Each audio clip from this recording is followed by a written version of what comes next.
ওই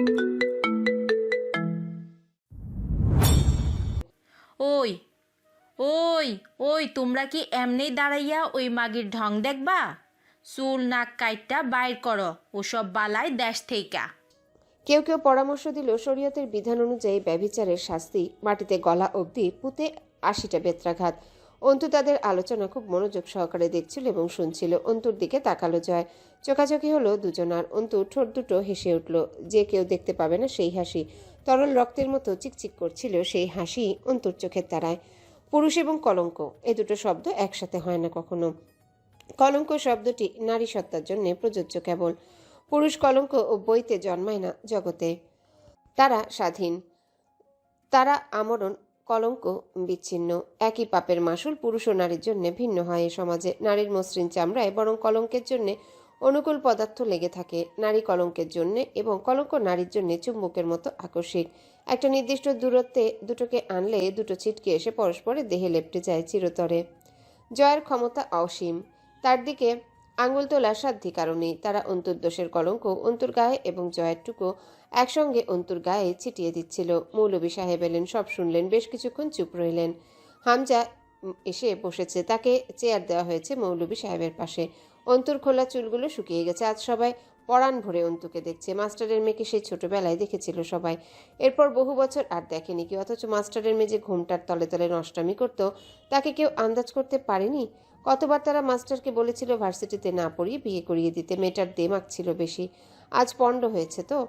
পাড়ার পুরুষেরা মন ভরে দেখল অন্তুকে। ফর্সা শরীরে খয়েরি রঙা ঢিলেঢালা সালোয়ার কামিজ, ওড়নাটা গায়ে আছে কোনো মতে। উস্কো খুস্কো লম্বা লম্বা চুল পিঠে অবহেলিতভাবে ছড়ানো। হামজার পরনে সাদা ধবধবে পাঞ্জাবি। মেয়েও সে, তার মুখটা কঠিন। মৌলভী সাহেবকে বললেন, যেহেতু অবিবাহিত নারী পুরুষ ব্যভিচারে লিপ্ত হয়েছে, সেই হিসেবে শরীয়তের বিধান হলো দুজনকে দৌড়া মারা। মরে গেলে গেল, আর বেঁচে থাকলে পাপ মুক্ত।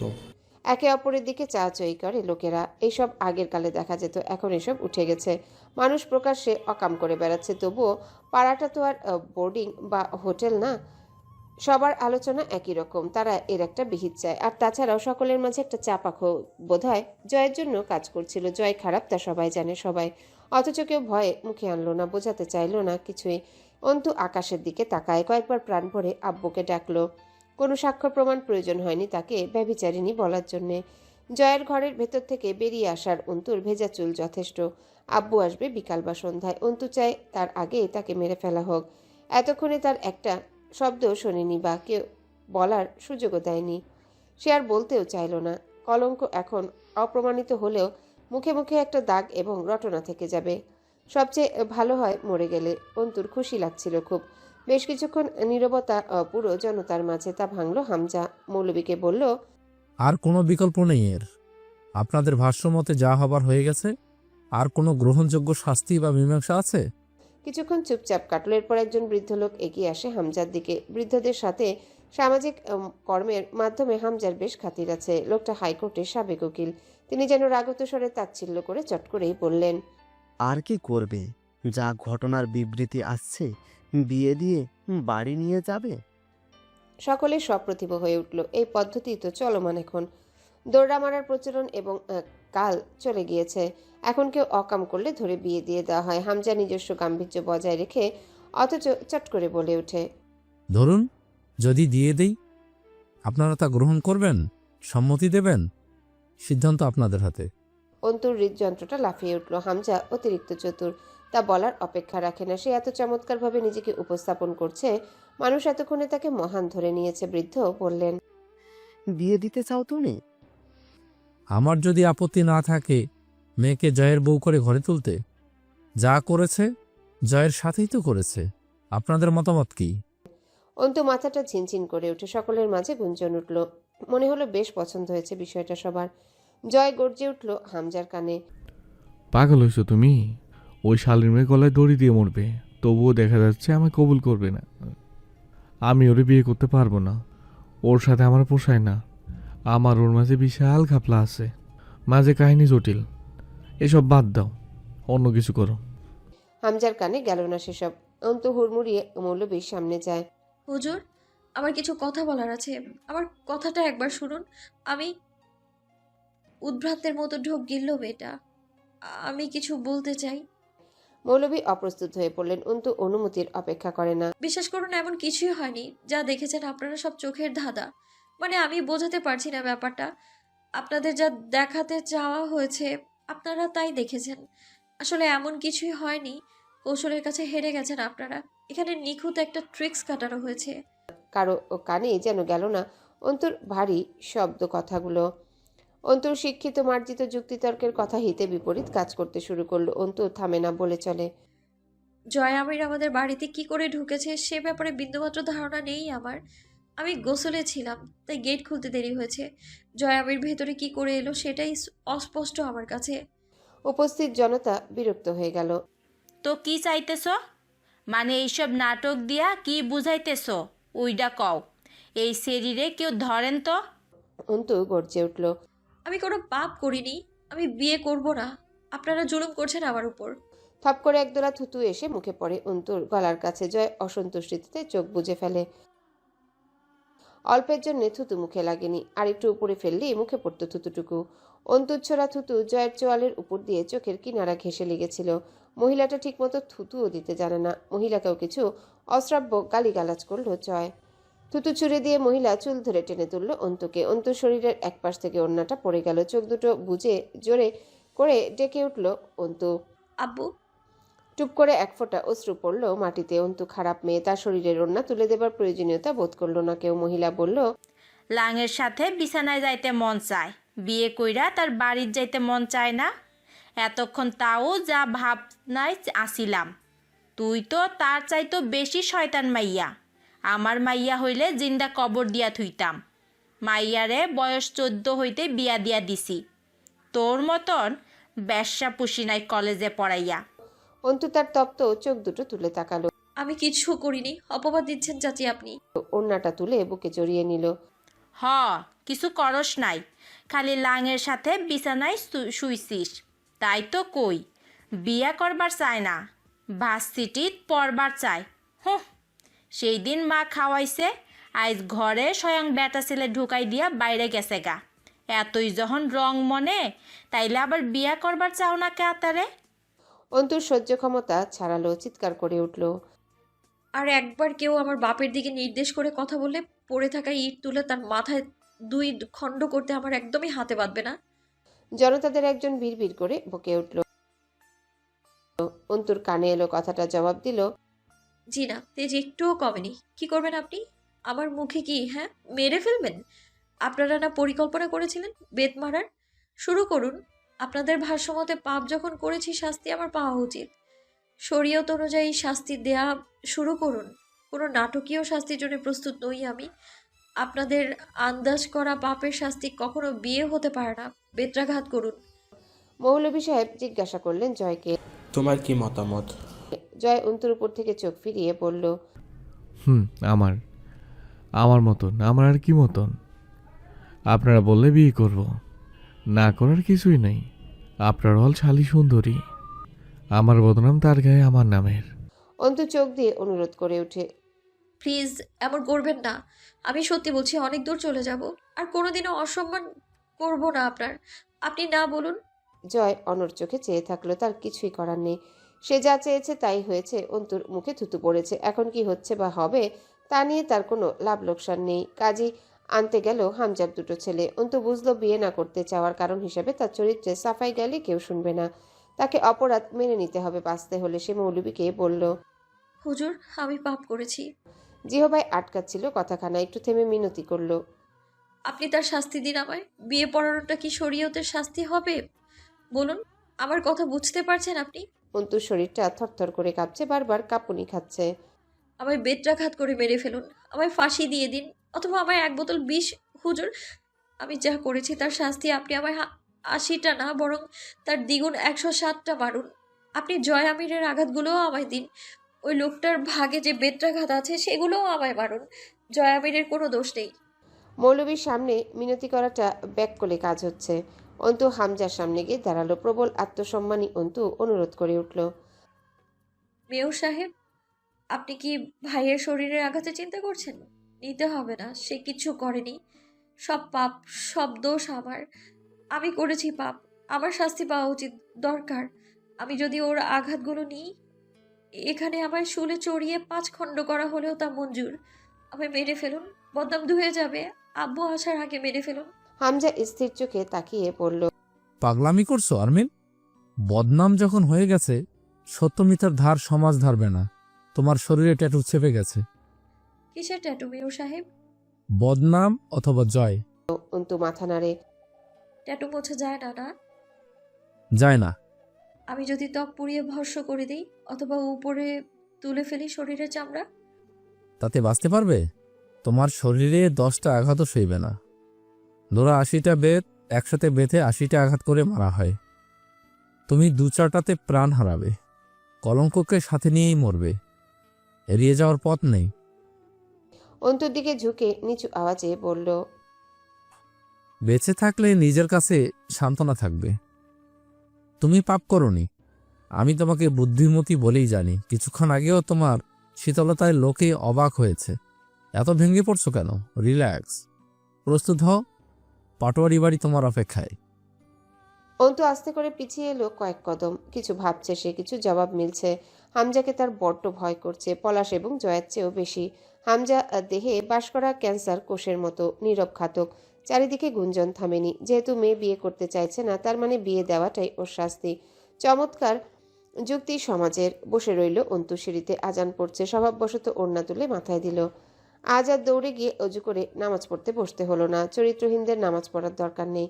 আব্বুর টুপিটা খুঁজে দেওয়া হলো না। আব্বু এ সময় আসরের নামাজের উদ্দেশ্যে বেরিয়ে যায়। অন্তু গেটটা আটকে নামাজে বসে। অন্তু নির্বাক চোখে মাটির দিকে তাকিয়ে রইল। জয় একটা চেয়ারে বসে পড়ল। পরনে এখনো 3/4 প্যান্ট, হাঁটুর নিচে ঘন পশম। পা দুলাচ্ছে। বসে দেখতে ক্লান্ত লাগছে। সে এত কিছু ভাবেনি, এখনো ভাবছে না। চিরদিন লাগামহীনের মতো অপরাধ করেছে। কোথাও এমন দ্বিধা দ্বন্দ্ব ভরা পরিস্থিতি তৈরি হয়নি। কেউ প্রতিবাদ করেনি কখনো। সব গুলিয়ে যায় অন্তুর সামনে। সবকিছুর বাজি পাল্টায়, এমনকি তার লাগাম ছাড়া অপরাধেরও। অন্তুর উপর রাগটা তরতর বাড়ছে, জেদ উঠছে। অন্তু মাটির কাছে অনুরোধ করে, ফাঁক হয়ে যা আমাকে এই মুহূর্তের জায়গাতে তোর গর্ভে। নাকি তুইও ভুল বুঝেছিস আমায়? আমাকে কি তোরও বলাৎকার মেয়ে মনে হচ্ছে মাটি? তুই কথা বলিস না?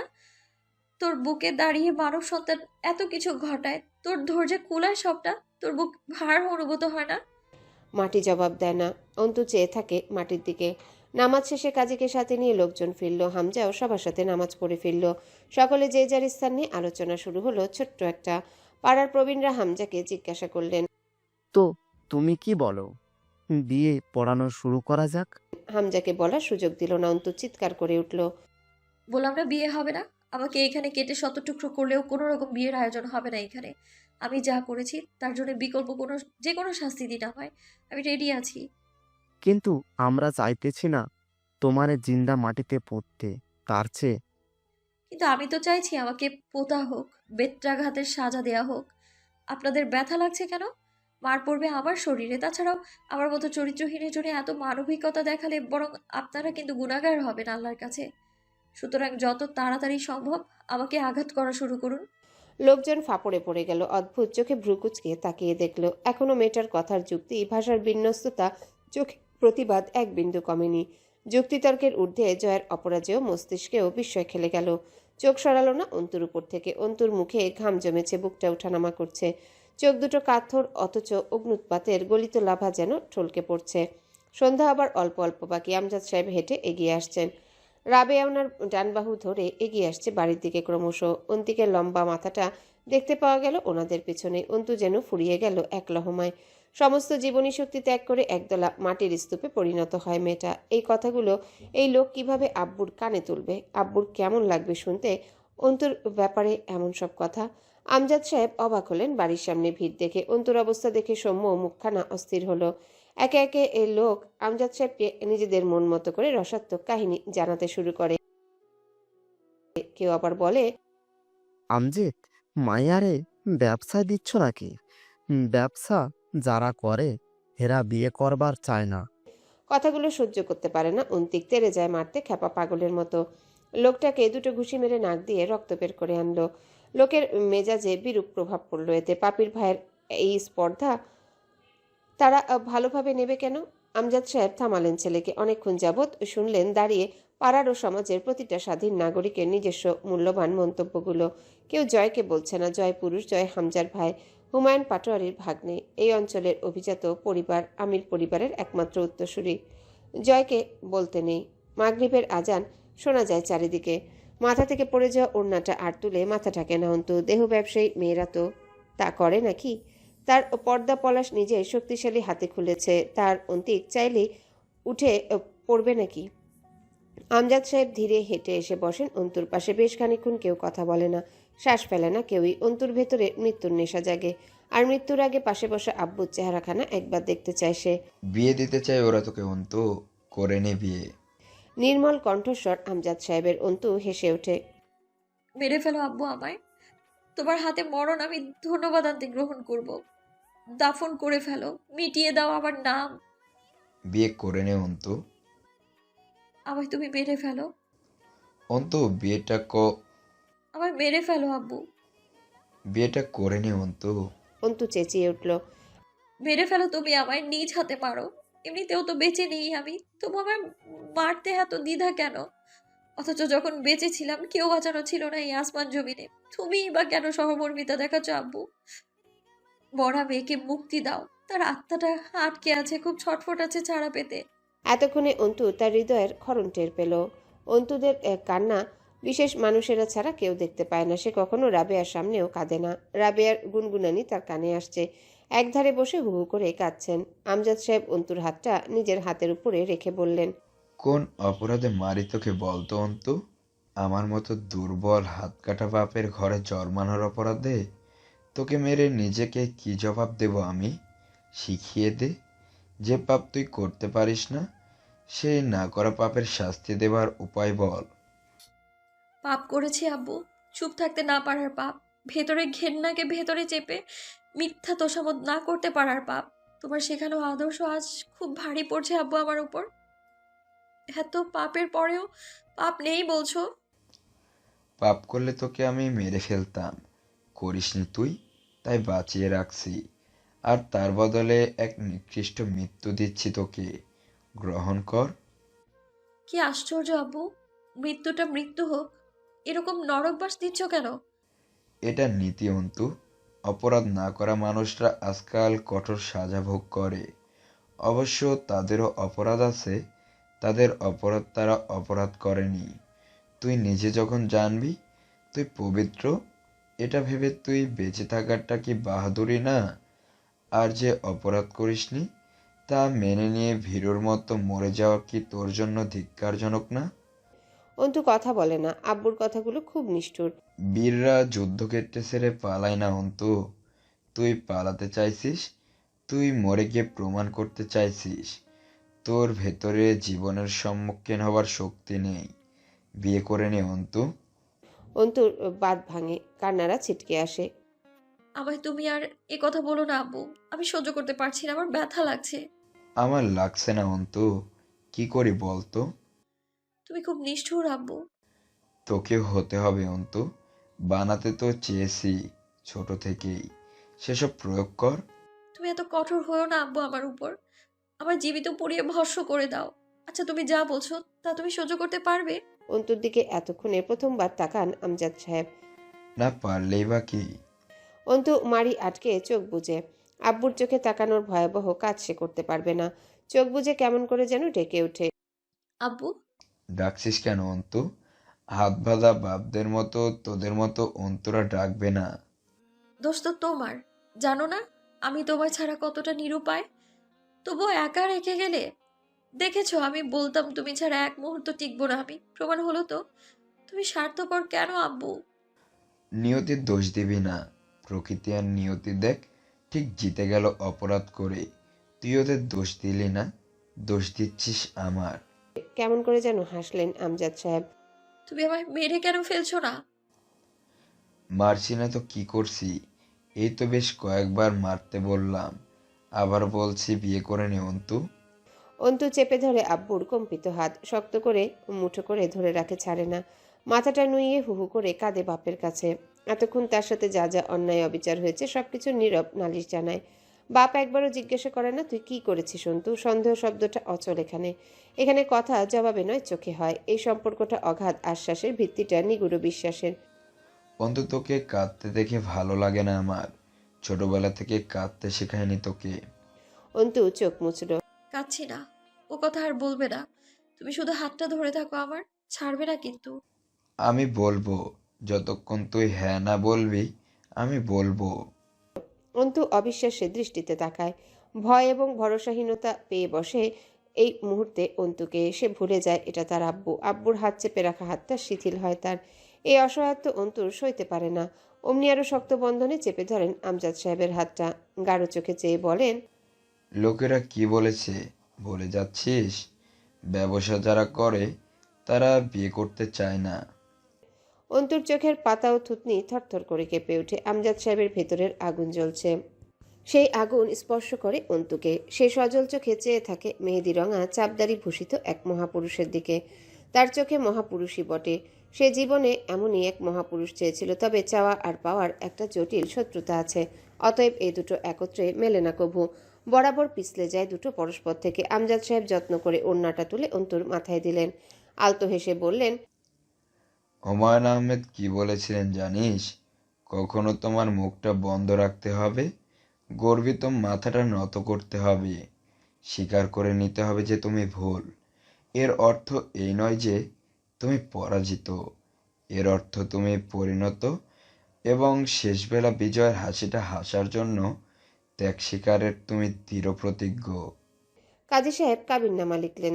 জামিন আমিরের একমাত্র পুত্র জয় আমিরের সঙ্গে। থামলেন। কাজী সাহেব জয়কে জিজ্ঞাসা করলেন, দেলমোহর কত বাঁধবো বাপ? কোটিখানেক বাঁধেন, আমি কি কোনোদিন ছেড়ে দেবো নাকি? কাজী সাহেব বললেন, ছেড়ে দেওয়ার সময় দেলমোহর আদায়ের হুকুম নেই। নিয়ম হলো দেলমোহর পুরো মিটিয়ে তবে স্ত্রীর কাছে যেতে পারবে বাবা। তাইলে একটা টাকাও বাঁধার দরকার নাই। দ্রুত ঘাড় নাড়ে জয়। কবির আর রাহাত ফিক করে হেসে ফেলে। হামজা বলে, বাঁধেন লাখ দশেক, পরিশোধ করেই কাছে যাবে। উপস্থিত জনতা অবাক হয়ে চেয়ে থাকে। কত উদার পাটোয়ারি পরিবার! এত উদার কেন এরা? একটা মেয়ের জীবনে আর কি চায়? সবই তো দিচ্ছে পাটোয়ারি পরিবার, অথচ ঘরে তুলছে চরিত্রহীন এক মেয়েকে। কবুল বলার আগ মুহূর্তে অন্তু আব্বুর দিকে তাকায়। আমজাদ সাহেব মাটির দিকে তাকিয়ে আছেন। পাশে দাঁড়িয়ে আছেন রাবেয়া। চোখের পানি ছলছল করছে, কিন্তু পড়ছে না। পাশে অন্তিক। তার দৃষ্টিতে অসহায়ত্ব ছাড়াও আরো কিছু। অপলক অন্তুকে দেখছে। জয়কে কবুল বলতে বলা হলে সে বেহায়ার মতো ঘোষণা করে কবুল পড়ল। যেভাবে মঞ্চে দাঁড়িয়ে ভাষণ দেয়। ছেলেরা একসাথে ধ্বনি দিয়ে উঠল, জয় বাংলা, জয় বাংলা, জয় বঙ্গবন্ধু।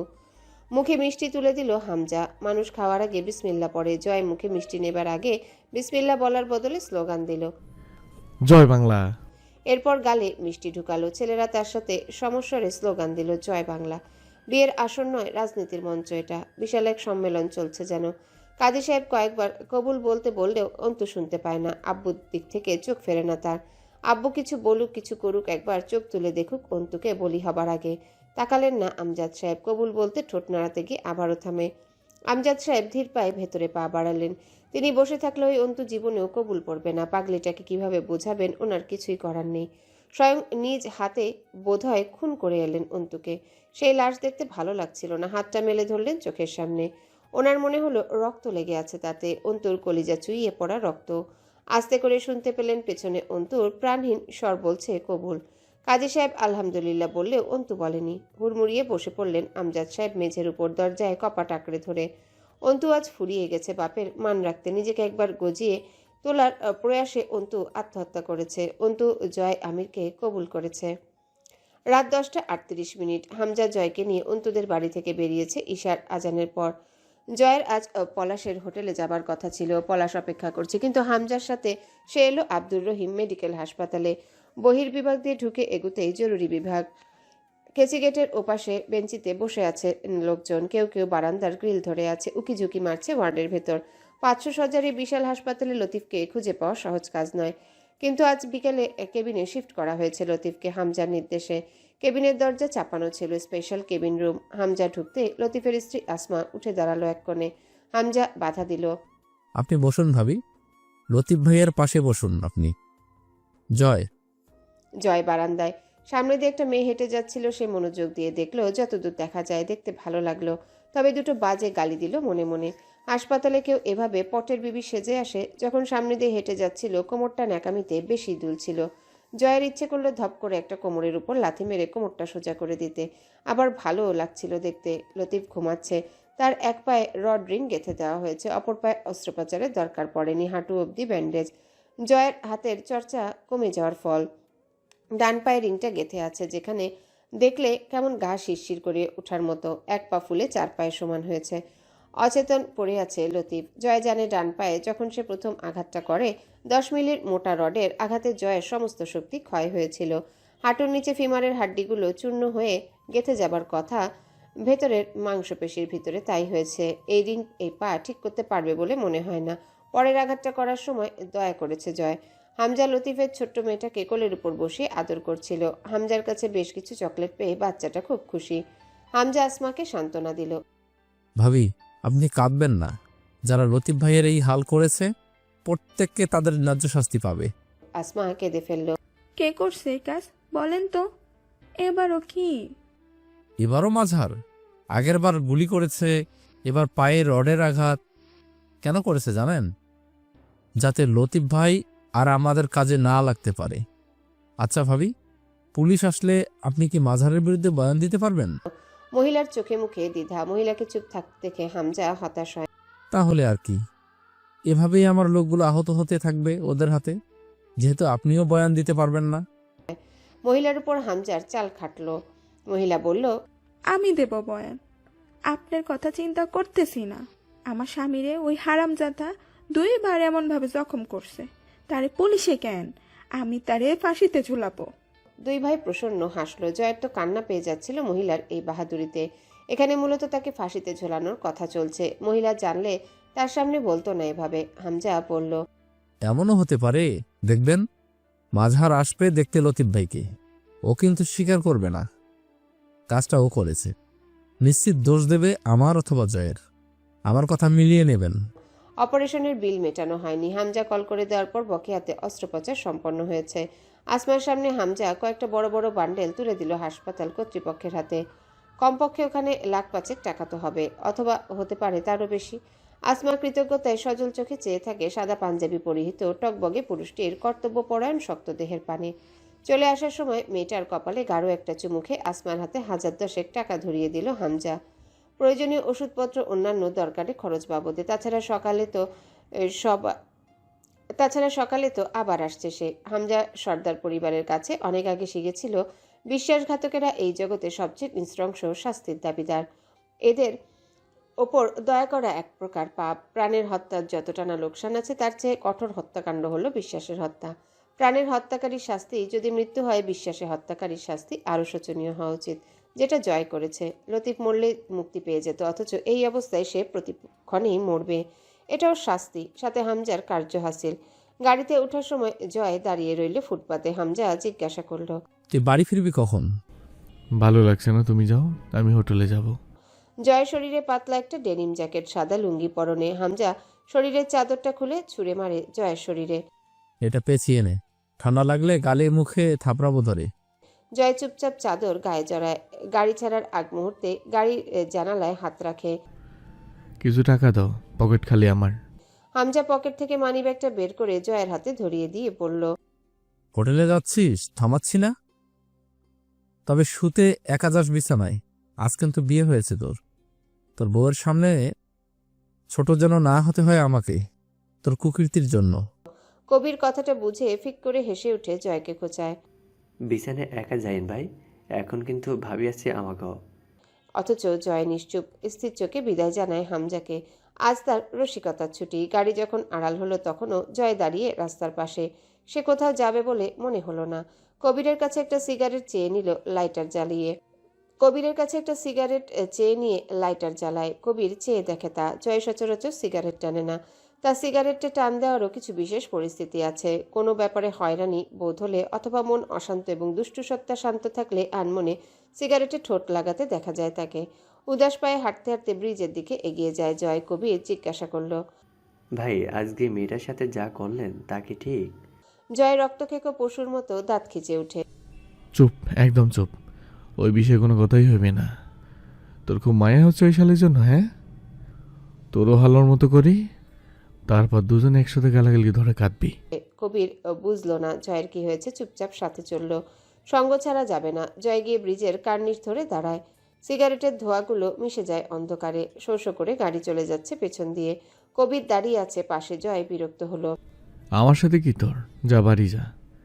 ক্লাব ঘর তালা মেরে চাবি হামজা ভাইয়ের কাছে পৌঁছে দিয়ে বাড়ি গিয়ে ঘুমা। আমার সাথে থাকার কিছুই নেই। কবির কোনো জবাব দেয় না, চুপচাপ দাঁড়িয়ে থাকে জয়ের পাশে। তার সন্দেহ জয় হোটেলে যাবে না, কিন্তু কেন? হোটেলটা পলাশের, তাই? এরকম ভয় যে জয়ের মাঝে নেই তা সে জানে। পলাশ চরম বেহায়া, হাজার হলেও আবারও জয়কে ডাকবে। জয়কে ছাড়া তার আসর জমে না। জয় চেয়ে থাকে অন্ধকারের দিকে। ব্রিজের নিচের ছোট ছোট খুপড়িগুলোতে হলদেটে লাইট জ্বলছে, অথচ জয়ের চোখে ভেসে ওঠে অন্তু আর আমজাদ সাহেবের বসে থাকার দৃশ্যটুকু। হিংসায় রক্ত টকবগিয়ে ওঠে। ও শেষ কবে জাভেদ আমিরের কোলে চড়েছিল? তখন এতটাই ছোট ছিল যে সেসব উপভোগ করার মতো মানসিক বিকাশ ওর হয়নি। অন্তুর সাথে ওর বাপের সাথে যা ভাব, সব ন্যাকামি। যত কি থেকে কি হয়ে গেল। শুধু ইচ্ছে করছিল পাড়ার লোকগুলোর এক একটাকে কেটে টুকরো করতে। ওদের ন্যাকামি আর হামজার সম্মান বাঁচাতে আজ বিয়ে করে আসতে হয়েছে। তরুর সামনে গিয়ে দাঁড়ানোটা অস্বস্তিকর হবে, এটাই মূল কারণ রাতটা বাড়ি না ফেরার। যত রাতেই ফিরুক দেখা যাবে মেয়েটা সোফার উপর বসে ঝিমাচ্ছে। রাতের খাবারটা খায়নি জয়ের সাথে খাবে বলে। জয়কে খেতে দিতে হবে বলে ঘুম আসলেও ঘরে গিয়ে শোয়নি। জিজ্ঞাসা করবে, কোথা থেকে আসছেন? এত রাত করে ফিরতে হবে কেন? কোথায় ছিলেন এতক্ষণ? জয় তরুকে মিথ্যা বলতে পারে না, কোনোদিনও বলেনি। মেয়েটার কাছে জয় খুব যত্নের। ওর সাথে জয় কোনোদিনও বিরূপ হয়নি। আজ সত্যি বলে নিজের নোংরা জীবনের একমাত্র প্রতীক্ষিণীর মন ভেঙে গুঁড়ো করতে তার ভালো লাগবে না। মেয়েটা ওর একাকিত্ব সইছে, কিন্তু নিজে না, অথচ অন্য কাউকে জয়ের পাশে মানতে পারবে না। জয় হেঁটে ব্রিজের নিচের খুপড়িগুলোর দিকে এগোয়। এখন ওই খুপড়িতে বসবাস করা ভূমিহীন লোকগুলোর বাড়িতে যাবে। ওদের ঘুম কামাই করিয়ে আবোল তাবোল কথা বলবে রাতভর। কারো বাড়িতে ছোট্ট পিকনিকের আয়োজনও করতে পারে। কবিরকে বলবে এই এই জিনিস কিনে আন। মাটির চুলোর পাশে বসে নিজের রাত শেষ রাতে সবাইকে সাথে নিয়ে খাবে। সারা রাত গলা ভেঙে গান গাইবে। ফজরের আজানের সময় বাড়ি ফিরবে। লোকগুলো সায় দেয়, বরং চরম খুশি হয় এই পাগল লোকের হুটহাট উপস্থিতিতে। এসব ভেবে কবির বিরক্তিতে মাথা ঝাড়া দেয়। হতাশ শ্বাস ফেলে জয়ের পেছনে যায়। পিছু সে ছাড়তে পারবে না। কেন পারবে না জানে না, শুধু জানে জয়ের পেছনে যেতে হবে তাকে, সাথে থাকতে হবে। রাত 12টা পার। কুয়াশায় বারান্দার গ্রিল অব্দি দেখা যায় না। অন্তু বসে থাকে বারান্দার মেঝের উপর, ঘরের দেয়ালে পিঠ ঠেকিয়ে। সারা রাত হু হু করে উত্তরে হাওয়া নাকে মুখে ঢুকেছে। ঠান্ডার চোটে পিঠ বেঁকে এসেছে। সেসব কিছুই গায়ে লাগেনি অন্তুর। সন্ধ্যা রাতে বিয়ে পড়িয়ে রেখে কাজী সাহেব বেরিয়ে গেলেন। একে একে লোকজন নিজেদের নৈতিক দায়িত্ব পালন করে তৃপ্ত মনে নিজ নিজ ঘরে ফিরল। বেরিয়ে যাবার সময় হামজা বলে গিয়েছিল, এখানে থেকে পরীক্ষাটা শেষ করো। আমি জানি তুমি আজ যেতে চাইবে না, যেতে বলছিও না আপাতত। তবে আমাদের বাড়ির বউয়েরা বাপের বাড়িতে থাকে না, রেওয়াজও নেই। পরীক্ষা শেষ হওয়া অবধি থাকো এবং নিজেকে শান্ত করো। লোকে যাই জানুক, তুমি জানো কিছুই হয়নি। So don't be upset.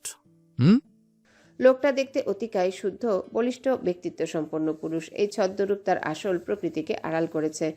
তবে আসল হামজাটাকে কি, কেমন? আজ অন্তুর এই মরণক্ষণে আমজাদ সাহেব এলেন না অন্তুর কাছে, আসতে নেই। রাবেয়া এসে পাশে বসলেন। অন্তু একটুও তাড়াহুড়ো করল না চোখের পানি মুছতে। অন্ধকারে দেখা যাচ্ছে না তা, কিন্তু কথা বলতে তার ভয়। কণ্ঠস্বর নাক আটকে আছে। আম্মুর সামনে কাঁদতে নেই। ঘরে যা অন্তু।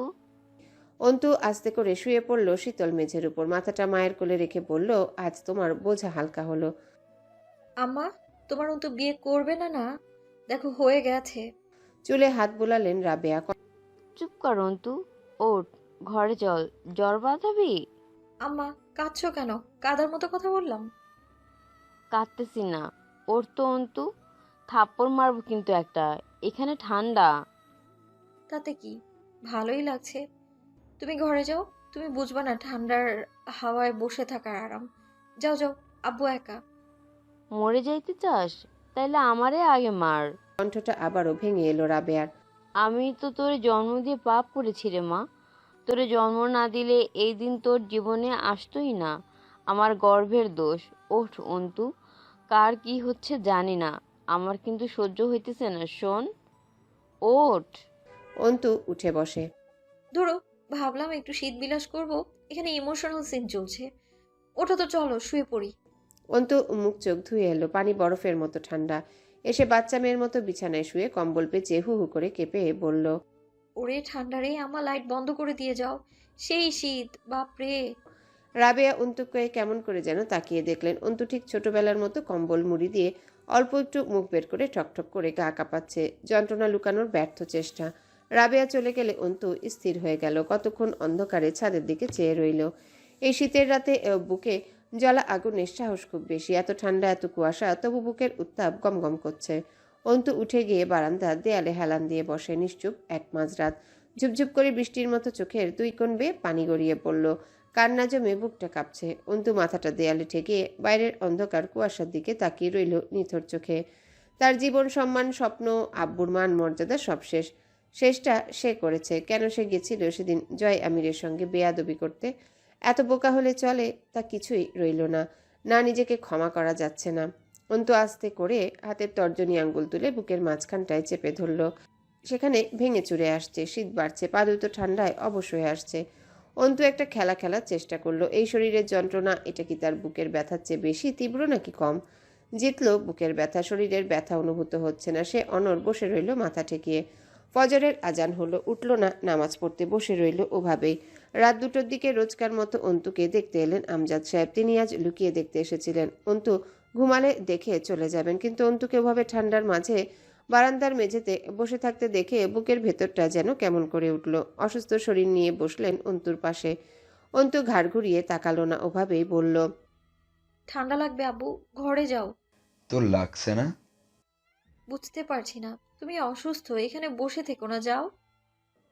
কিছুক্ষণ চুপ থেকে আমজাদ সাহেব জিজ্ঞাসা করেন, আমার বাপ হওয়ার চেষ্টা করিস না অন্তু।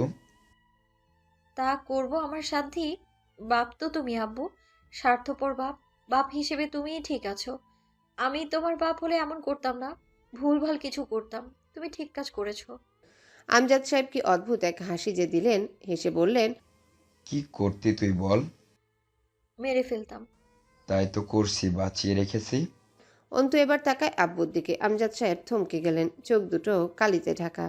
ত্বক তীব্র ঠান্ডায় বিদীর্ণ হয়ে সাদা রক্তশূন্য হয়ে উঠেছে। চোখ দুটো ফোলা, চোয়ালের উপর শুকনো জলরাশির ধারা। বাপের ভেতরটা কেমন করে উঠল। এত কঠোর মৃত্যু বাপ হয়ে দিলে মেয়েকে। আব্বু, তোমার একটু দয়া হলো না আমার উপর? এই যে অন্তু আবারও ঝরঝর করে কেঁদে ফেলল। তার একমাত্র দুর্বলতার জায়গা। অন্তু একটা আবদার করে, আব্বু হুম। চলো, আমরা কোথাও চলে যাই আব্বু। এখনো আকাশ ফর্সা হয়নি ভালো করে। চলো না, আমরা দূরে কোথাও চলে যাই। যাবে আব্বু? না অন্তু, আজ আমার খুশির দিন। আজ যা করেছি, এরপর আর কোনোদিন খারাপ থাকবো না আমি। আমি এক কন্যাদায়গ্রস্ত বাপ ছিলাম। আজ সে বোঝা ঝেড়ে ফেলেছি। বিয়ের বয়সী মেয়েকে বিয়ে দিয়ে দিয়েছি আজ। ঋণমুক্ত, দায়মুক্ত আজ থেকে আমি। চলে যাব কেন? আমজাদ সাহেবের মেহেদি রাঙা দাড়ি বেয়ে এক ফোঁটা পানি বড় নিষ্ঠুরভাবে বয়ে গেল। অন্তু খিচে চোখ দুটো বুজে ফেলে। বাপের চোখের পানি সন্তানদের দেখতে নেই। অন্তুর চোখের উচিত এই মুহূর্ত থেকে নিজেদেরকে অন্ধ ঘোষণা করা। অন্তু আলতো করে মাথা ঠেকালো আব্বুর কাঁধে। তোমাকে অভিনন্দন আব্বু। তোমার অন্তুর বিয়ে হয়ে গেছে জয় আমিরের সাথে। তোমার আর চিন্তা নেই। আমজাদ সাহেব নিজের শরীর থেকে চাদরটা খুলে অন্তুর পা দুটো গুটিয়ে চাদরটা জড়িয়ে দিয়ে হাত গুটিয়ে আবারও আচমকা অন্তুর পায়ে হাত ছোঁয়ালেন। আমাকে ক্ষমা করতে পারবি না মা? মারে, ও মা। অন্তু ছিটকে উঠল, দু হাত দিয়ে আব্বুর পা জড়িয়ে ধরে আকুতি করে উঠল। আব্বু প্লিজ না, এত বড় পাপী করো না আমায়। আব্বু দয়া করো। মা আমার। আমজাদ সাহেব কেমন করে ডেকে উঠলেন। অন্তুর হাত পা অনড় হয়ে উঠল। আমজাদ সাহেব অন্তুর হাত দুটো মুঠো করে ধরে বললেন, মা, তুই আমার মা। আজ তোর ছেলেকে ক্ষমা কর মা। আজ তোর সাথে এই অদম্বাব যা করেছে, তুই আমায় বাধাস না অন্তু। অন্তু আর নিজেকে সামলায় কি করে। আব্বুর হাতের মুঠোর উপর কপাল ঠেকিয়ে হু হু করে কেঁদে উঠল। পাগল হলে আব্বু? এমন কেন করছো তুমি? বাঁচতে দেবে না আমায়? তুমি এমন করলে আমি কিন্তু কিছু করে ফেলবো আব্বু। একদম আমায় ভেঙে ফেলার চেষ্টা করবে না, খবরদার। ফসফস করে কয়েকটা নিঃশ্বাস ফেলেন আমজাদ সাহেব। বুকের উঠানামা বাড়ল। অন্তু আতকে উঠল। কি হয়েছে আব্বু? প্রেশার ওষুধ খাওনি? আমজাদ সাহেব অস্থিরভাবে জোরে জোরে শ্বাস ফেলে বললেন, আমার কিচ্ছু হয়নি। মার খাবি এবার আমার হাতে কিন্তু। চাদর গায়ে জড়িয়ে বস। আব্বু ওঠো, চলো ঘরে যাই, এখানে ঠান্ডা, ওঠো না তাড়াতাড়ি। আমজাদ সাহেব আবদার করার মতো বললেন, এত ব্যস্ত হোস না অন্তু, বস দুটো কথা বলি। আমি তোর সাথে কথা বলতে এসেছি অন্তু। অন্তু শোন, শান্ত হ, আমার কিচ্ছু হয়নি। অন্তু গলা উঁচিয়ে রাবেয়া বেগম ও অন্তিককে ডাকে। আমজাদ সাহেব তখনও আস্তে করে বলেন, আমি আর কিছুক্ষণ তোর সাথে কথা বলি অন্তু। অন্তু ডুকরে উঠে, অমন কেন করছো আব্বু? এভাবে কেন কথা বলছো? কি সব বলছো তুমি? আব্বু তুমি এমন করলে কিন্তু। অন্তিক এলো, রাবেয়া দৌড়ে এলেন। আমজাদ সাহেব আবারও বলেন, অন্তু, তোর সাথে আমার বোঝাপড়া আছে অনেক, একটু সময় দে আমায়। এত অস্থির হোস না, আমি কিছুক্ষণ বসি তোর কাছে, কথা বলি কিছু সময় তোর সাথে। ভোররাতে কলিং বাজছে পাটোয়ারি বাড়ির দোতলায়। বালায় মেহেরবানি দরওয়াজা খুলিয়ে টিং টিং টুংটাং। তরু চট করেই চোখ খুলে উঠে দরজা খুলে দেয়। জয় ভেতরে এসে চাদরটা গা থেকে খুলে হাতে রাখে। তরু ভ্রু কুচকায়। এটা এখন তার উপর ছুঁড়ে মারার কথা, অথচ জয় তাকাচ্ছেও না। তরু জিজ্ঞাসা করে, কোথায় ছিলেন এতক্ষণ? এই শেষ রাতে মানুষের বাড়ি ফেরার সময়? জয় নিগুড়ো চোখে তাকায় মেয়েটার দিকে। তরু আবারও জিজ্ঞাসা করে, এত দেরি কেন? জয় চোখ সরায় তরুর চোখ থেকে। খেয়েছিস রাতে? খেয়েছি। জয় হাসে। এত খাস তবু মিথ্যে বলতে শিখিস না, খেলে মিথ্যে বলা শেখা যায়। জয় হাসে আস্তে করে বলল তরু। আপনি খাবেন না? জয় বলল, না, খেয়ে এসেছি। কেবল নিশ্চুপ মাথা নেড়ে সম্মতি দেয়। জয় ভয় পায় তরুর অভিমানকে, ভয় পায় ওই মেয়ের চোখের কাতরতাকে। এই নিঃস্ব জীবনের একমাত্র যত্নকারী, আগলে রাখার মানুষ তরু জয়ের। সেই মেয়েকে দুঃখ দিতে জয়ের মতো পাষাণ্ডের কলিজা কাঁপে খুব। খেতে বসে তরু আবারও জিজ্ঞাসা করে, কোথায় ছিলেন? এত দেরি তো করেন না ফিরতে? জয় হেঁটে ঘুরে এসে তরুর পাশে দাঁড়িয়ে জগ উঠিয়ে নিতে নিতে ফিসফিস করে বলে, তোকে খুন করে এসেছি আজ। তরু আতকে উঠে অজান্তেই। জয় মিথ্যা বলে না, হাসতে হাসতে কঠিন সত্য বলে। তবুও হাসে। আপনার হাতে আমার খুন? জয় মাথা নাড়ে। যে উপায় আজ তোরে খুন করে আসলাম তুই সইতে পারবি না। তরু কথা বলে না, চেয়ে থাকে জয়ের দিকে। জয় ঘুরে ওপারে গিয়ে টেবিলে বসে খাবারে হাত রেখে বলে, বুঝলি তরু, তোরে ভালোবাসতে না পারাটা আমার জীবনের সবচেয়ে বড় ব্যর্থতা। এমন হলেও হতো আমি তোরে তোর মতো ভালোবেসে বিয়ে করে এক জীবন পাড়ি দিতাম। তরু ছটফটিয়ে ওঠে। এসব কথা কেন উঠছে? ওঠার কথা বলে উঠতেছে। আমি কি কোনোদিনও চেয়েছি ওভাবে? আপনি পারেননি, আমিও তো আর বলিনি। এভাবে তো চলছে বেশ। আমি আপনাকে চরম নির্লজ্জতার সাথে ভালোবাসি। আপনাকে ভালোবাসার সময় আমার আত্মসম্মান থাকে না। এবার আবার জিজ্ঞেস করবেন না যেন কেন ভালোবাসি আমি আপনাকে। আমি কিন্তু বলবো না। জয় হাসে। আমি জিজ্ঞেস করলে তুই বলবি? জিজ্ঞেস করবেন আপনি? করব, বল কেন ভালোবাসিস আমায়? তরু মসৃণ হাসে। 3 বোনের পর যখন আমি মায়ের গর্ভে, তখন বাপ ভেবেছিল এবার একটা ছেলে হবে, কিন্তু হলাম আমি। বাপ আমায় মানলো না, মায়ের পক্ষে সম্ভব হলো না আমাকে মানুষ করা। চলে এলাম খালার কাছে। 4 বেলা খেটেছি, 2 বেলা খেয়ে আশ্রিতার জীবনে মানুষ হয়েছি আমি। হামজা ভাই পড়ালেন টুকটাক, তুলি আপার কাছে শুয়ে থেকেছি। আমারও শখ থাকতে পারে, এ কথা কারো স্মরণেই আসেনি। তবে এক নোংরা মানুষের কাছে আমি 2টো চুলের ক্লিপ, একজোড়া হাতের চুড়ি, চোখের কাজলের স্টিক, চুলে গোজা ফুলের খোপা, ভারত থেকে আনা শাল চাদরখানা, নবীন বরণের শাড়ি, রাস্তার মোড়ে মামার দোকানের ঝালমুড়ি, বাড়ির সামনে দিয়ে যাওয়া চালতার আচার পেয়ে পেয়ে এসেছি কাল ধরে তার হাত থেকে। আমি যখন ছোট ছিলাম, এ বাড়িতে এক তেড়া ছেলের বাস ছিল, যার কাজের ঠিক নেই, কথায় রস নেই। লোকে বলে নিকৃষ্ট লোক সে। সেও বলে আমি নাকি তার থেকে এসব আদায় করে নিয়েছি নিজের যত্ন দিয়ে। অথচ আমি ছোট ছিলাম, যত্ন করাই বুঝতাম না। তুলিয়াপা একবার চুল ধরে মারতে এলো, সে গিয়ে তুলিয়াপাকে ধাক্কা দিয়ে ফেলে দিল, বলল, ছোট মানুষ, ওকে মারবি না আর, নয়তো আমি তোর কান ফাটিয়ে হাসপাতাল করব। তরুর চোখ দিয়ে ঝরঝর করে পানি পড়ছে, অথচ কথা আটকাচ্ছে না মেয়েটার। জয় তা দেখে হাসলো। আজ সে এক মহাপাপ করে এসেছে, তার খুব আনন্দ লাগছে। কিসের যেন বিষাদ আনন্দ আন্দোলনে নেমেছে জয়ের বুকে। ধীরে ধীরে তার সংক্রামক ব্যাধির মতো ছড়িয়ে পড়ছে ভেতরে। জয় জিজ্ঞাসা করল, আর কোনো কারণ নেই? তরু চোখ মুছে হাসে। আছে তো, মেয়ে মানুষ রহস্যমণ্ডিত, জানেন না? তারা কি থেকে যে কিসে আটকে যায়। কেউ কেউ কোনো পুরুষের গোপন নিঃসঙ্গতায় আটকে যায়, বাপমাহীন বেপরোয়া জীবনে আটকে যায়। যদিও তার পাপগুলোকে ক্ষমা করে নয়, আপনি পাপী, জঘন্য পাপী। আর আমি সেই পাপীর নির্লজ্জ প্রেম পিপাসী। সাহিত্যিক কথাবার্তা না? দুইজন হো হো করে হেসে ফেলে। তরুর চোখে পানি, জয়ের চোখ জ্বলছে, লাল হয়ে উঠেছে চোখ দুটো। কিন্তু জয় কাঁদতে পারে না, কারণ সে কাঁদতে শেখেনি। কাঁদা ব্যাপারটা কেমন হয় সে জানে না। অনেকক্ষণ দুজন হাসলো মাথা নিচু করে। জয় যখন খাওয়া শেষ করে ঘরে যায় তখন ফজরের নামাজ শেষ হয়েছে মসজিদগুলোতে। সে এই গিটারটা নিয়ে বারান্দায় বসে। কুয়াশা যেন মোটা চাদরের মতো প্রকৃতিতে বিছিয়ে আছে। তরু ঘরে গিয়ে শুয়ে পড়ে আস্তে করে কোয়েলের পাশে। তার ওপাশে তুলি ঘুমাচ্ছে। টুংটাং গিটারের শব্দের সাথে ভেসে আসছে জয়ের ভাঙা গলার আওয়াজ। আমি বাকে, আমার মনটা বাকে, আজও পারলাম না আমি মনকে চিনিতে। বিপদের সময় দীর্ঘায়িত হয়। সেদিন সকাল হতে বোধহয় স্বাভাবিকের চেয়ে বেশি সময় লেগেছিল। অন্তর বারান্দাতে আমজাদ সাহেব হরহর করে বমি করে ফেললেন। খাওয়া নেই সারাদিন, বমিতে শুধু পিচ্ছিল মিউকাস জাতীয় পদার্থ উঠে আসছিল। বেশ কয়েকবার বমির উপক্রম হলো। দুবার বমি করলেন। ওনাকে তুলে এনে অন্তর বিছানায় শুইয়ে দেওয়া হলো। তখন রাত 3:30টার মতো।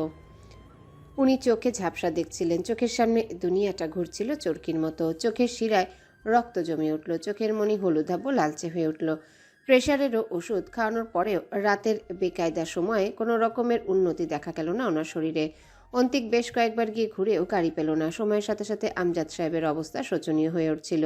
অন্তু এবং রাবেয়া বেগম ওনার হাতে পায়ে তেল মালিশ করে দিলেন। প্রচুর ঘামছিলেন আমজাদ সাহেব। শীতের রাতে ওনার গলা ঘেমে ভিজে উঠেছিল। অন্তুর আন্দাজ করলো ব্লাড প্রেশার 180-120 পেরিয়ে গেছে।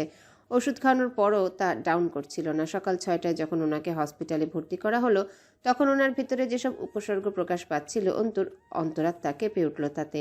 আমজাদ সাহেব মাথার ব্যথায় ছোট বাচ্চাদের মতো ছটফট করছিলেন, চোখে দেখছিলেন না। অন্তুকে একবার রাবেয়া বলে ডেকে উঠলেন। অন্তু অনিয়ন্ত্রিতভাবে ডুকরে উঠল। তখন খানিক বাদে বোঝা গেল ওনার এক পাশ অকেজো হয়ে এসেছে বোধহয়। নিথর লাগছে ডান পাশটা। ডাক্তার দৌড়ে এসে ওনার ব্লাড প্রেশার মাপলেন। মুখটা ছোট হলো ডাক্তারের। কথা বললেন না। দ্রুত নার্সকে আদেশ করা হলো ওনাকে সিটি স্ক্যান রুমে শিফট করার জন্য। চলে যাবার সময় শুধু এটুকুই বললেন, রোগীর উচ্চ রক্তচাপ অনিয়ন্ত্রণে, গড সেভ হিম। অন্তু চুপচাপ বসে রইল বেডের উপর। এখন বড় ডাক্তার নেই হাসপাতালে। বড় ডাক্তার রাউন্ডে আসবে কমপক্ষে সকাল 10টায়। অন্তু বাচ্চাদের মতো অন্তিককে জিজ্ঞাসা করে, ওরা কি বলছে? কি বোঝাতে চাইছে? আব্বুর ব্রেন স্ট্রোক হয়েছে? কি বলতে চাইছে ওরা? অন্তিক জবাব দেয় না। চুপচাপ বসে হাত চেপে ধরে অন্তুর। থরথরিয়ে কাঁপছে অন্তুর দেহ। চোখ দুটো অশান্ত, চঞ্চল, কাঁদছে না। আমজাদ সাহেব বলতেন, ব্যথার উপর ব্যথা লাগলে নাকি মানুষ ব্যথাহীন হয়ে পড়ে। আঘাতের উপর আঘাত মানুষের সহনশীলতা বাড়িয়ে দেয়। ডাক্তার জানালেন, রোগীর উচ্চ রক্তচাপ বেড়েছে কোনো জটিল উত্তেজনা এবং দুশ্চিন্তার ফলে, আর তাই অনিয়ন্ত্রণ যাওয়ার ফলে। আপাতত ওনাকে সাধারণ ওয়ার্ডেই রাখা হলো। ডাক্তাররা কি বুঝছেন বলছেন না কিছুই। বেড পাওয়া গেল না। মেঝেতে মাদুরের উপর কাঁথা বিছিয়ে শোয়ানো হয়েছিল আমজাদ সাহেবকে। আধা ঘন্টাও হয়নি ঘুমিয়েছে জয়। দরজায় ধুমধাম আওয়াজ। জয়ের গায়ের কম্বল তুলে তার উপর বালিশ তুলে কান ঢাকে। কাচের দরজায় যে ধাক্কাধাক্কি চলছে ভেঙেও যেতে পারে। আর কিছুক্ষণ এমন চললে হামজা আবারও কর্কশ্বরে ডেকে উঠল, জয়, এই শোরের বাচ্চা, উঠবি তুই? ওঠ হারামজাদা। মাথার ব্যথায় মাথাটা খণ্ডবিণ্ড হয়ে আসছিল জয়ের। চোখের নিচে দাগ পড়ে গেছে। চোখে লাল হয়ে আছে ঘুমের অভাবে।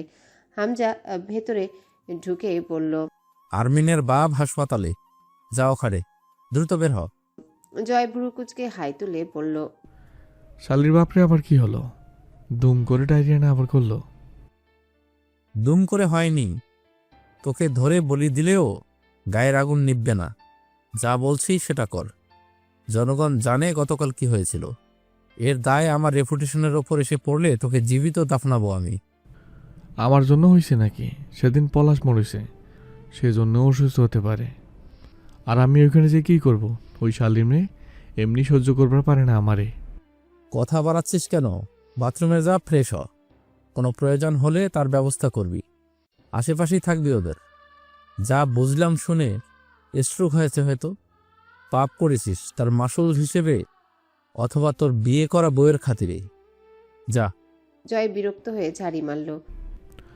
আমার ঘুমে মাথা ভেঙে আসছে, আমার ঘুমে মাথা ভেঙে আসছে। ধনের অসুখ হয়েছে এক ঠাপ দিয়া। হামজা নরম হলো। যা, মাঝে মধ্যে স্যাক্রিফাইস করা স্বাস্থ্যের জন্য ভালো, আর রেপুটেশনের জন্য। ফিরে এসে ঘুম দিবি। ভাই, আমি না তোমারে বুঝি না, মাঝে মধ্যে মন চায় মাথার খুলিটা উঠে দেই। জয় দাঁত খিচে উঠে। আমিও বুঝি না আমাকে, তুইও বোঝার চেষ্টা করিস না। আমি পরে যাব। পাশের এলাকার রাস্তার কাজের কন্ট্রাক্ট সাইন করা হয়েছে, তা দেখতে যেতে হবে। তুই যা এখন, আমি পরে আসছি। জয় অলসভাবে হেঁটে বিছানার দিকে যেতেই ধমকে উঠে হামজা। আবার গিয়ে বিছানায় শুয়ে পড়লে বিছানাটা আগুন জ্বালিয়ে পুড়িয়ে দেবো আমি। জয়কে ধরে ঠেলে নিয়ে বাথরুমে ঢুকে ব্রাশে টুথপেস্ট লাগিয়ে হাতে ধরিয়ে দেয় হামজা। কখন কি হয় ওখানে জানা সামায়। তোর কাজকর্মে কতদিন ধৈর্য বজায় রাখতে পারবো আমি বুঝতে পারছি না। তবে আশা থাকবে রাজনৈতিক কাজের বাইরে তোর নোংরামি যেন নিয়ন্ত্রণে থাকে। আমি যেমন প্রশ্রয় আর আদর দিয়ে মাথায় তুলতে পেরেছি, পাপ বেশি হয়ে গেলে, একবার ধৈর্যে টান লাগলে এক আছাড়ে তোর রূপটা বের করে নিতে হাত কাঁপবে না, জানিস তুই। এই পাপও সেই অবধি করবি যে অবধি আমার ধৈর্যচ্যুতি না ঘটে।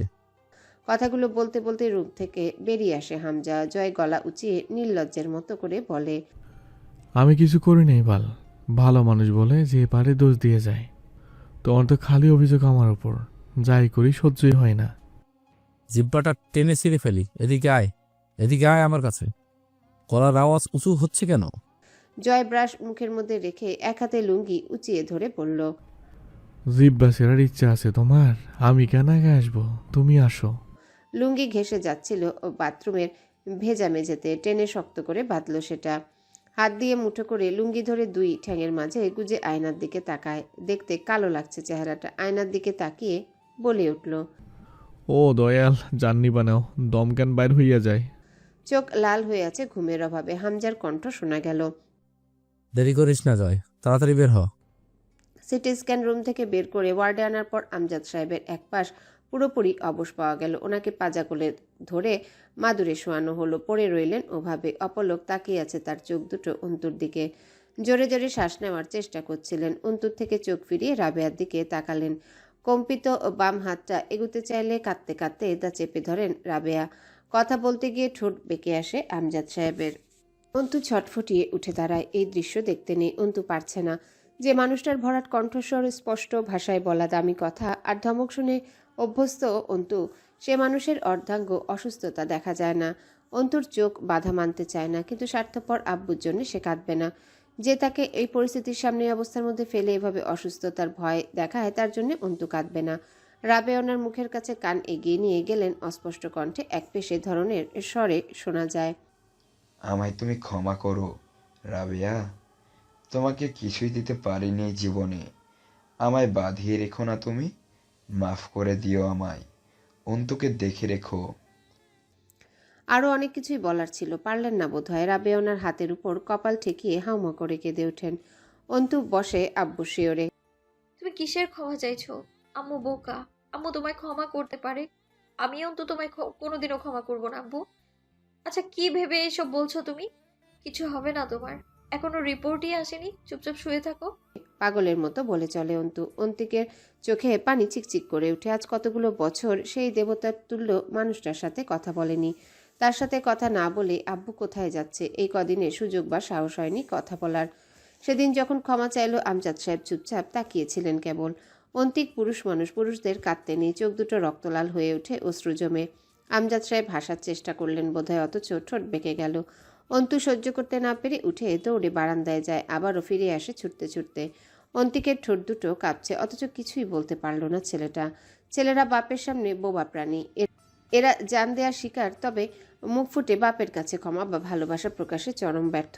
চোখের ভাষায় আব্বুর কাছে কাঁদল ছেলেটা, ক্ষমা চাইল, কত কথা বলল, সব দুজনার চোখের ভাষায় সীমাবদ্ধ। অভিমান, অভিযোগ, আড়ষ্টতা, বহুদিনের বাকিনতা জমে জমে যে শক্ত দেয়ালটা বাপ ছেলের মাঝে খাড়া হয়েছিল, তা ভাঙে দুজনার নীরব দৃষ্টি বিনিময়ে। অন্তিক বেরিয়ে যায় রাবেয়াকে নিয়ে। অন্তুকে আব্বুর কাছে বসার সুযোগ দেয়। সে অপদার্থ ছেলে, ছেলে হবার যোগ্যই না। অন্তু ছিল আব্বুর একমাত্র অবলম্বন। অন্তু বসে আব্বুর সামনে, কান্না থামানোর উপায় নেই তার কাছে আজ। হাতটা চেপে ধরে অঝরে কিছুক্ষণ কাঁদল অন্তু। আমজাদ সাহেবের চোখ ছলছল করে, তবে পানি গড়ায় না। অন্তু ডেকে ওঠে।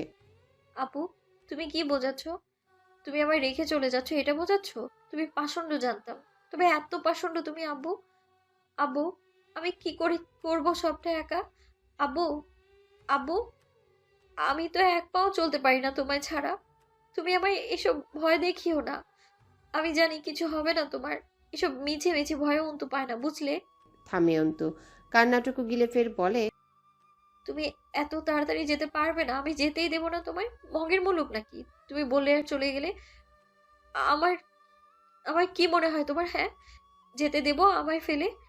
সে তুমি যাবে ভালো কথা, চলো আমায় নিয়ে চলো। সেদিন যখন তোমার কাছে মরণ চেয়েছি তুমি মারোনি আমায়, অথচ আজ নিজে যাওয়ার জন্য প্রস্তুত। আচ্ছা আব্বু, পৃথিবীর সব বাপেরাই কি তোমার মতো কঠোর স্বার্থপর হয়? আজ আমার উত্তর চাই, তুমি চুপ করে থেকো না। তোমার গলার ভারী আওয়াজ শুনতে চাই আমি। বলো যে না, সব বাবা এমন হয় না, শুধু তুমিই এমন নিষ্ঠুর, পাষণ্ড, মায়াহীন, কঠিন স্বার্থপর বাপ। বলো না, বলো। আমি একজন স্বার্থপর বাপকে ভালোবেসেছি। বলো আব্বু, স্বীকার করো। আমার কাঁদছে কেন? তুমি কি বলেছো? চলে যাচ্ছ তাই বলেছো? কথা বলো, কথা বলো। টপ টপ করে পানি পড়ে অন্তুর চোখ দিয়ে। মেয়েটা নাক টানে আর আব্বুকে ঝাঁকায়। এক একটা করে অভিযোগী প্রশ্ন করে। আব্বু শোনো, আমার একটা কথা রাখবে তুমি? আব্বু রাখবে? আমি আমি চলো তোমার সাথে যাই। একা একা থাকতে ভালো লাগবে না আমার, বুঝেছো? আমি তোমার সাথে যাব। তুমি তুমি না চাইলেও যাব। তোমার তো আমার প্রতি মায়া নেই, তুমি পারবে চলে যেতে আমায় ফেলে, কিন্তু আমি তো থাকতে পারবো না তোমায় ছেড়ে। সকালে ফজরের নামাজের অজুটা তোমার সাথে করি, তখন তোমায় লাগবে আমার। ঘুম থেকে উঠতে দেরি করে দরজায় এসে ধাক্কাধাক্কি করার জন্য তোমাকে লাগবে আমার। কোথায় পাবো বলো, জবাব দাও। আমায় নিতে হবে সাথে। আমি যাব তোমার সাথে, একা যেতে দেবো না আমি তোমায় স্বার্থপরের মতো আমায় ফেলে। আমার পরীক্ষা দিতে যাবার সময় তোমায় লাগে আমার, বুঝতে পারছো তুমি আব্বু? আমি পরীক্ষা দিতে একা যেতে পারি না, কে নিয়ে যাবে আমায়? বিকেলে চা টোস্ট খাবার সময় পাশের চেয়ারে তুমি না বসলে আমার চলেই না আব্বু, তখন কোথায় পাবো আমি তোমায়? আমজাদ সাহেব কথা বলছেন না। অন্তু অধৈর্য হয়ে উঠল। ইস রে, কিছুই কি বলবে না তুমি? শোনো, আমায় এই ব্যবস্থাগুলো করে দাও, তারপর ভাববো তোমায় যেতে দেওয়া যায় কিনা। ও, আমি একা রাস্তাও পার হতে পারি না, আমায় রাস্তা পার হওয়াও শেখাতে হবে, নয়তো তো তুমি যেতে পারবে না। এতই সহজ নাকি তোমার জন্য অন্তুকে ফেলে চলে যাওয়া? শোনো আব্বু, রাতের খাবারটা তোমার পাশের চেয়ারে বসে খাই আমি, ভুলে যাচ্ছ তুমি? তুমি না ডাকলে রাতে খেতে যাই আমি, বলো? পড়তে পড়তে তোমার ধমকানোর ডাক কানে না এলে তো উঠতেই মন চায় না আমার। আমার কথা কানেও লাগে না আমার। কে ডাকবে আমায় খেতে, সেই জবাব দাও আগে। বেশি রাত জেগে পড়লে কে আমায় রাতে এসে দেখে যাবে? বিস্কুটের কৌটাটা এগিয়ে দিয়ে একটা ধমক দেবে কে?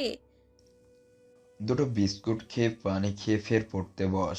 একাধারে পড়লে শরীর খারাপ হবে, মনোযোগ পাবি না। নে খা। একটু হাঁটতে যাবি? চল বাড়ির সামনে দুপাক মেরে আসি দুজন। কে বলবে এই ব্যবস্থা আগে করো তুমি? আমায় কে ডেকে ধমকে বলবে? মশারিটা টাঙিয়ে দে তো অন্তু, আজ মশা খুব বেশি। তুমি বুঝতে পারছো আমার সমস্যাগুলো? আমার পদে পদে সমস্যা তোমায় ছাড়া। একটা দিনও কাটাতে পারবো না আমি তোমায় ছাড়া। দেখলে তো কাল তুমি ছিলে না, আর কি হয়ে গেল আমার সাথে। আমজাদ সাহেবের চোখের কোনা বেয়ে কয়েক ফোঁটা জল কানের গোড়া দিয়ে চুইয়ে পড়ে। অন্তু চোখ দুটো মুছে নড়ে চড়ে বসে, নাক টেনে শান্ত স্বরে বলার চেষ্টা করে। আব্বু, বুঝলে, আমার বুকের ভেতর না খুব যন্ত্রণা হচ্ছে। তোমারও হচ্ছে? হচ্ছে না জানি, কারণ তুমি তো খুব স্বার্থপর আব্বু, খুবই স্বার্থপর। গা কাঁপিয়ে কেঁদে ফেলল অন্তু।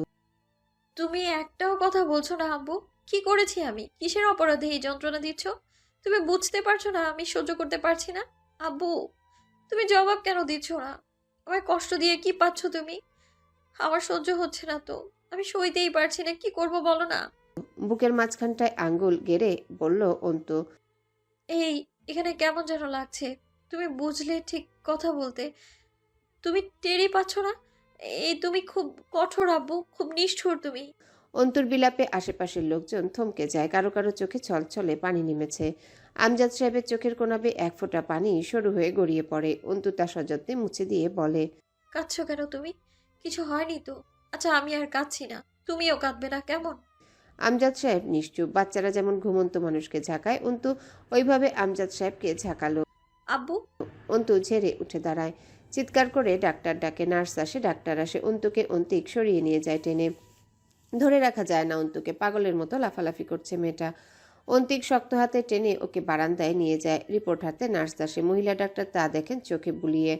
হেমোরোজিক স্ট্রোক, অর্থাৎ মস্তিষ্কের ধমনীগাত্র বিদীর্ণ হয়ে মস্তিষ্কে রক্তক্ষরণ শুরু হয়েছে। বিভিন্ন স্থানে রক্ত বেরিয়ে তা জমাট বেঁধে গেছে। রোগী বাঁচানোর সুযোগ এই স্ট্রোক দেয় না। উন্নত চিকিৎসা প্রাপ্তি অবধি যাবার সুযোগ থাকে না এই ক্রিটিক্যাল সিচুয়েশনে। ডাক্তার রিপোর্ট দেখে বেরিয়ে গেলেন চুপচাপ। মেঝের উপর পড়ে আছে আমজাদ সাহেবের নিথর দেহটা। নাক দিয়ে রক্ত আসছে, কান দিয়েও বেরোবে বোধহয় রক্ত। এই লাশ বেশিক্ষণ না রাখার পরামর্শ দিলেন ডাক্তারেরা। যেদিক দিয়ে সম্ভব এখন গলগলিয়ে রক্ত বেরিয়ে আসার সম্ভাবনা রয়েছে। অন্তু চুপ করে বসে রইল হাসপাতালের নোংরা মেঝের উপর। জ্বলন্ত আগুনে পানি ঢালার পর ঠিক আগুন যেমন ধপ করে নিভে যায়, ওভাবে নিভে গেছে অন্তুটা। এক দৃষ্টে চেয়ে আছে অন্তু ওই তো দূরে পড়ে থাকা লম্বাটে দেহা বয়বের উপর। জয় হাসপাতালের ভেতর থেকে বেরিয়ে এসে গেটের সামনে দাঁড়ায়। অস্থির লাগছে ভেতরটায়। দ্রুত একটা সিগারেট ধরিয়ে ঠোঁটের ভাঁজে রাখে। অন্তুর কান্না খুব জ্বালাতন করছে। তখন ইচ্ছে করছিল গিয়ে মেয়েটাকে ঠাটিয়ে দুটো চর মেরে আসতে। ওভাবে আহাজারি করে কাদার কিছু তো নেই। বাপ কি আর মানুষের মরে না? জাবেদ আমির মরেনি? জয়ের সামনে মরণের প্রক্রিয়া চলেছে ওনার। জয় কি বেঁচে নেই? এত ন্যাকামির কী আছে? বারবার চোখের সামনে অন্তুর কান্না জড়ানো পাগলের বিলাপ ভেসে উঠছে। বিরক্তিতে দু চারটা গালিও বেরিয়ে এলো মুখ দিয়ে। এসব আবেগ বোধ করার মতো বোধশক্তি তার মাঝে নেই। সে স্বাধীন চেতা মানুষ। আবেগ ভালো মানুষকে খারাপ কাজ করতে বাধ্য করে, উল্টো খারাপ মানুষদের নিজেদের কাছ থেকে দূরে আনে। জয় ঠোঁট বাঁকিয়ে হাসলো। তার খারাপের কোনো চিকিৎসা নেই, কারণ খারাপ হওয়াটা তার রোগ নয়, তার সত্তাগত বৈশিষ্ট্য। আধ খাওয়া সিগারেটটা দূরে ছুঁড়ে মারল।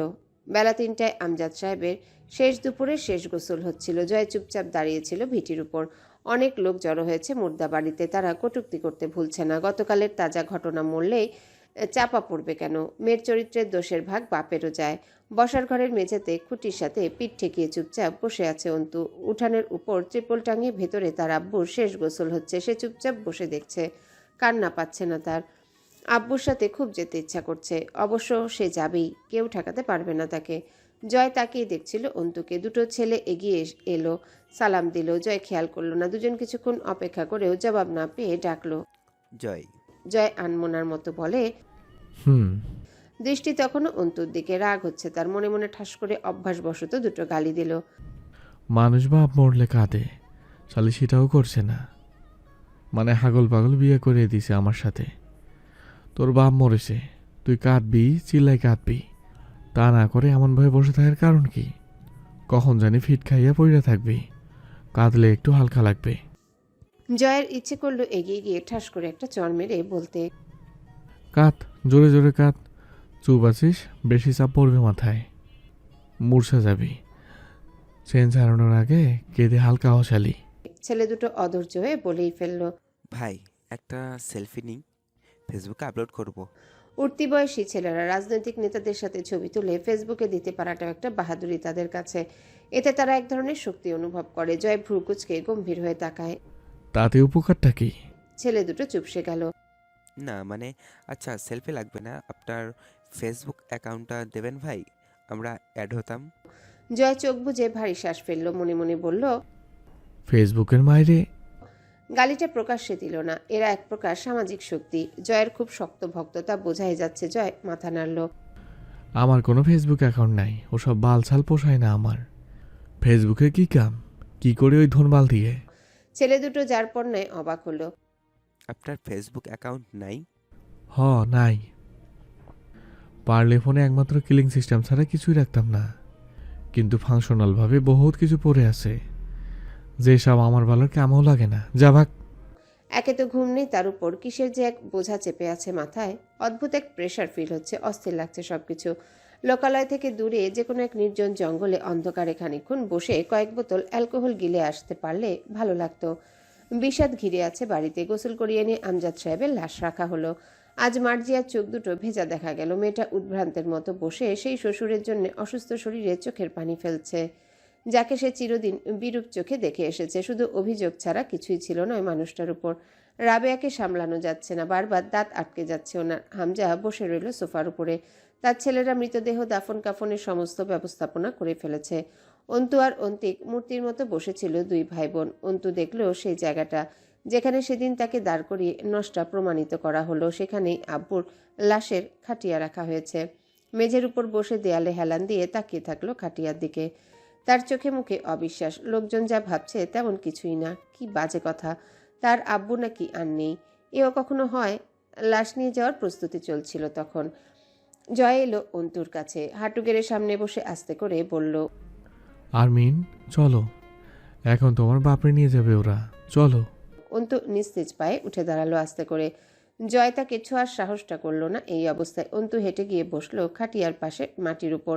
বেশ কিছুক্ষণ তাকিয়ে রইল আব্বুর মুখের দিকে। চেহারাটা উজ্জ্বল হয়েছে, চোখে সুরমা, মেহেরাঙা দাড়ি ভেজা, ভুরভুর করে আতর, গোলাপ জল, কর্পূরের গন্ধ ঢুকছে নাকে। অন্তু ডাকলো, আব্বু, আব্বু, ও আব্বু, আব্বু, আব্বু। আমজাদ সাহেব সাড়া দিলেন না। নিষ্ঠুরভাবে চুপটি মেরে ওভাবেই শুয়ে রইলেন। একটুও বুঝতে চেষ্টা করলেন না অন্তুর ভেতরে কি হচ্ছে। আব্বু তুমি কি ভয়ানক স্বার্থপর। সকালে প্রতিদিন ডেকে ডেকে তো ঠিক আমার ঘুমটা ভাঙিয়ে দিতে। আজ এই যে ডাকছি তুমি উঠছো না কেন? ঠিক আরামে ঘুমোচ্ছ? এটা কি ঠিক আব্বু? জয়ের ভেতরে কি হচ্ছে? আশ্চর্য এক ধরনের ব্যাপার। সে অন্তুর পেছনে দাঁড়িয়েছিল, তার ভেতরে কি এক অদ্ভুত অনুভূতি হচ্ছে। হনহন করে বেরিয়ে গেল গেট দিয়ে। বাড়ি থেকে একটু দূরে গিয়ে একটা চুরুট ধরালো। ছোট্ট বাচ্চাদের মতো করে চোয়ালটা খাটিয়ার উপর ঠেকিয়ে উদাস বাচ্চার মতো চেয়ে থাকে অন্তুর আব্বুর দিকে। আব্বুর ঠোঁট দুটো হাসতে যেন। লোকে দেখলে আরেকবার মেলাতে পারবে অন্তু সুশ্রী নাকটা আমজাদ সাহেবের কাছে পাওয়া। অন্তুর চোখের কোণা পেরিয়ে নিস্তেজ ঝর্ণার মতো পানিগুলো গড়িয়ে খাটিয়ার উপর পড়ে। কিন্তু অন্তু স্থির চোখে চেয়ে আছে আব্বুর মুখের দিকে। শেষ দেখা দেখছে সে আব্বুকে, আর কোনোদিনও দেখতে পাবে না ওই অভিজাত মুখখানা। আর কোনোদিনও গম্ভীর স্বরে অন্তুকে ডেকে পাশে বসাবে না। আর কখনো ধমকে বলবে না, রাতে খেয়ে তারপর ঘুমাবি। অন্তু আস্তে করে ঢলে পড়ে খাটিয়ার উপর থেকে মাটিতে পড়ে রইল ওভাবে। তার জন্য অপেক্ষা করার নয়। লোকজন অন্তুর চেতনাহীনতার মাঝেই অন্তুর আব্বুকে অন্তুর কাছ থেকে চিরতরে সরিয়ে নিয়ে গেল। খাটিয়ার এক পাশ হামজা ধরে, অপর পাশ দুটো অন্তুর চাচাতো ভাইয়েরা। আরেকটা অন্তিকের জন্য খালি। অন্তিক বাথরুমে ঢুকেছে, বের হবার নাম নেই। মুখ বিধ্বস্ত, চোখ লাল ফোলা। টুপি পরতে পরতে বেরিয়ে আসে অন্তিক বাথরুম থেকে। খাটিয়ার এক পাশ হামজা ধরেছে, তাতেও কোনো প্রতিক্রিয়া দেখালো না ছেলেটা। আমজাদ সাহেব বলতেন, ছাগল জবাই হবার পর মাংসের সাথে যাই করা হোক, ছাগলের আর যায় আসে না। লোকে বলে আজ মরলে কাল দুদিন। আমজাদ সাহেবকে ছাড়া মাঝে দুদিন কেটে গেছে। অন্তুকে স্নায়ুর দুর্বলতা কাটানোর স্যালাইন দেওয়া হয়েছিল। সে দুটো দিন প্রায় অবিরাম অচেতন। এর মাঝে খাওয়া দাওয়া নেই। পাগলামি থামাতে বাধ্য হয়ে ঘুমের ইঞ্জেকশন দেওয়া হয়েছে। আশ্চর্যজনকভাবে শুধু ওষুধ এবং পানির উপর দুটো দিন কেটে গেছে। চোখ দুটো বসে গেছে, চোখের পাতা ফোলা, ঠোঁটের চামড়া শুকনো, ত্বক ফ্যাকাশে। অন্তুকে দেখে লাগছিল বহুদিন কোনো কবরে বাস করে ফের জীবিত হয়ে উঠে এসেছে। অন্তু দুদিন পর উঠল সন্ধ্যার পর, প্যারালাইজ রোগীর মতো উদ্দীপনাহীন শরীর। চোখ খুলে কিছুক্ষণ ছাদের দিকে তাকিয়ে থাকলো। কিছু মনে পড়ছে না, সব মনে পড়ছে, কিন্তু সেসব কেমন যেন জটলা ঝাপসা কুণ্ডলীর মতো মস্তিষ্কে জট পাকিয়ে আছে। স্পষ্ট হতে সময় লাগলো। আচমকা শরীরটা ঝাঁকুনি দিয়ে উঠে বমি করে ফেললো অন্তু। বমিতে শুধু পিচ্ছিল সর্দি আর কালচে তরল উঠে আসছিল। পুরো শরীরে একরত্তি জোর নেই উঠে বসার মতো। বমি হবার পর আর কোনো জীবিত মানুষের মতো লাগছিল না অন্তুকে। ঘরের সকলে এক পর্যায়ে আতঙ্কিত হয়ে উঠেছিল অন্তুর নির্জীব অবস্থা দেখে। অন্তিক দৌড়ে গিয়ে ডাক্তার ডেকে আনলো। পালস রেট নেই বলা চলে, কোনো রকমে বিট করছিল। অন্তু চোখের মনি ঘুরিয়ে দেখলো ডাক্তারকে, আর নজর ফেরালো না, চেয়ে রইল ডাক্তারের দিকে। ডাক্তার সাহেব একের পর এক প্রশ্ন করছিলেন। কেমন লাগছে তোমার? কোনো রকম ভ্রম দেখেছো চোখে? কিছু খেয়েছো? দেখো তুমি শিক্ষিত মেয়ে। পৃথিবীর চিরন্তন সব সত্যগুলো মাঝে মৃত্যু সবচেয়ে ওপরে রয়েছে, যেটা অস্বীকার করা কোনো উপায় নেই। এভাবে নিজেকে কষ্ট দিচ্ছ, যা বোকামি হচ্ছে। কিছু খেয়ে নাও। আমি বুঝতে পারছি তোমার মনের অবস্থা, কিন্তু ডাক্তার সাহেব থামলেন। অন্তু প্রতিক্রিয়াহীন, কোনো রকমে উদ্দীপনা নেই তার চোখে মুখে। বেশ কিছুক্ষণ ওভাবে নিশ্চুপ থেকে হঠাৎই বলল, ডাক্তার কাকা। হ্যাঁ মা। দুটো ঘুমের ওষুধ দেবেন আমায়? ডাক্তার অন্তুর মুখের সে কাতরতা দেখে আটকে উঠলেন। অপার্থিব কাকুতি, যেন কোনো মৃত্যুর ডাক। না রে মা, আর না। যে পরিমাণ ঘুমের ইনজেকশন আজ 2 দিন দিয়েছিস, তোর শরীরে দীর্ঘস্থায়ী ক্ষতির জন্য যথেষ্ট। এখন তুমি উঠবে, কিছু খাবে, এরপর আমি কিছু ওষুধ দিব, ওগুলো খাবে। সুস্থ হওয়া লাগবে তোমার, বুঝছো? অন্তু আচমকা কি করলো, হুড়মুড়িয়ে উঠে ডাক্তারের পা জড়িয়ে ধরল। ডাক্তার কাকা, দিন না দুটো ঘুমের ওষুধ। শুনুন কাকা, আমি চুপচাপ শুয়ে আছি জন্য আপনারা বুঝতে পারছেন না। ওই ওই যে ওই ওই বিছানার ওখানে এসে আব্বুর বসার কথা এখন। আমি অসুস্থ, আব্বু এসে ওইখানেই বসে থাকার কথা। বসছে না কেন দেখেছেন? ডাক্তার কাকা, দিন না দুটো ঘুমের ওষুধ কাকা। কাকা, আমার উপরে এইটুকু দয়া করুন। অন্তুকে ছাড়ানো যাচ্ছিল না। ডাক্তার সাহেব দীর্ঘশ্বাস ফেলে অন্তুর ফুপুকে বললেন, ওকে সালমান ট্রমা নিতে পারছে না, ওর কেমন চিকিৎসা দিলে কোনো উন্নতি হবে বুঝতেই পারছি না। আমজাদ ভাই যে করলো মেয়েটার সাথে। ডাক্তার বুঝলেন অন্তু বেশিক্ষণ এই অবস্থায় চেতনা ধরে রাখতে পারবে না, মানসিকভাবে পুরোপুরি ডিস্ট্রয়েড মেয়েটা। অন্তু উঠে বসে পাগলের মতো এদিক ওদিক তাকায় আর শুয়ে পড়ে। শুয়ে ঠিক গলা কাটা মুরগির মতো ছটফট করে, আবার উঠে বসে বুকের মাঝে আঙ্গুল চেপে ধরে মালিশ করে বারবার। হাঁ করে শ্বাস নিয়ে আবারও মাথার চুল টেনে ধরে, এদিক ওদিক তাকায়, কাউকে খুঁজছে ওর বিকৃত মস্তিষ্ক। চোখের পানিগুলো আটকে আছে, পড়ছে না। দাঁত চেপে বুক চেপে ধরে, আবার নিঃশব্দে ডুকরে উঠে মাথা নিচু করে নিঃশব্দে আর্তনাদ করে। মাথা তুলে বলে, ডাক্তার কাকা, আমায় ঘুম পাড়িয়ে দিন, আমায় ঘুম পাড়ানোর ওষুধ দিন, আমায় দুটো ঘুমের ওষুধ দিন। আপনার কাছে অনুরোধ করছি কাকা, হাত জোর করে। অন্তু। ডাক্তার চেয়ার থেকে নেমে অন্তুর সামনে বসে মাথায় হাত রাখেন। আমজাদ ভাই কি করেন বুঝতে পারছি না। এই পাগলিটাকে রেখে খোদাটাকে টক দিল কেন? ধৈর্য ধরো তুমি আম্মা। অন্তু অনেকক্ষণ ওরকম চামড়াছিলা পশুর মতো তোরপে একসময় ক্লান্ত হয়ে পড়ে। আস্তে করে মেঝে ঘেঁষে গিয়ে দেয়ালে হেলান দিয়ে বসে। সামনের দেয়ালে একটা ক্যালেন্ডার ঝুলছে। আজ 29 নভেম্বর 2014। তার বিয়ে হয়েছে 26 নভেম্বর 2014। অন্তু অপার্থিব দৃষ্টি মেলে তাকিয়ে রইল দিনপঞ্জিকার দিকে। ডাক্তার সাহেব বিস্মিত চোখে দেখলেন অন্তুকে। তিনি যা বুঝলেন তা ভয়ানক। অন্তু নিজের একাধিক সত্তার উপর চমৎকার নিয়ন্ত্রণ পেয়ে বসেছে। এমন নয় যে সে যখন সত্তা হারাচ্ছে তখন অন্য সত্তাকে ভুলে যাচ্ছে। মাইন্ড কন্ট্রোল করতে পারছে মেয়েটা। ভয়ানক এক মানসিক রোগ। সে নিজেই নিজের ভয়াবহতা বুঝতে পারছে, আবার ভয়াবহতার উপর কাবু রয়েছে। অর্থাৎ তার নিজ নিয়ন্ত্রিত একাধিক মানসিকতার তার ভেতরে জায়গা পেয়েছে। অন্তু চট করে নিজেকে শান্ত করে তুলেছে। এখন দেখে মনে হচ্ছে কিছু ভাবছে। চুপচাপ হাঁটুতে থুতনি ঠেকে মেঝের দিকে চেয়ে আছে। হাঁটু সহ পুরো শরীর দুলছে রকিং চেয়ারের মতো। তার ঘুম পাচ্ছে খুব, ঘোর লেগে আসছে। ক্ষুধা লাগেনি, তবে অল্প পানি পিপাসা পেয়েছিল। ডাক্তার চলে গেলেন। ঘর ফাঁকা হয়ে এলো। অন্তু টের পেল আব্বু এসে পাশে বসেছে। অন্তু হেসে জিজ্ঞাসা করে, কেমন আছো স্বার্থপর আব্বু? আমজাদ সাহেব মৃদু হাসলেন। আমি ভালো আছি, তোকেও ভালো থাকতে হবে। কিছু খাসনি কেন?